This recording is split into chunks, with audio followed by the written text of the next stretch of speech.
హైదరాబాద్ లో డ్రగ్స్ దందా చాప కింద నీరుల విస్తరిస్తోంది. ఎంత నిఘా పెట్టినా పోలీసులకు చిక్కకుండా స్మగ్లర్లు డ్రగ్స్ దందా సాగిస్తూనే ఉన్నారు. ఇటీవల హైదరాబాద్ పాత బస్తీలో ఇద్దరు యువకులు డ్రగ్స్ ఓవర్ డోస్ తీసుకుని చనిపోయారు. ఈ కేసును సీరియస్ గా తీసుకున్న పోలీసులు దర్యాప్తు వేగవంతం చేసి వారికి మాదక ద్రవ్యాలు అమ్మిన ఇద్దరిని అరెస్ట్ చేశారు. హైదరాబాద్ లో 2 రోజుల క్రితం చంద్రాయన్గుట్ట పరిధిలో ఓ ఆటోలో ఇద్దరు యువకులు విగత జీవులుగా పడి ఉన్నట్లు స్థానికులు గుర్తించారు.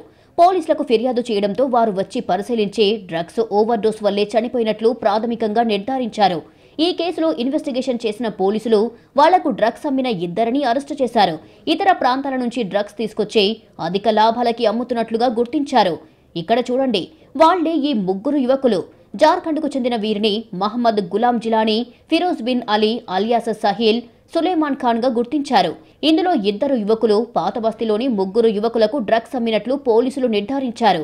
చంద్రాయన్గుట్ట కేసులో అధిక మత్తు కోసం ఇంజెక్షన్లు తీసుకోవడం వల్ల ఇద్దరు యువకులు మృతి చెందగా మరొక యువకుడు ఆసుపత్రిలో చికిత్స పొందుతున్నాడు.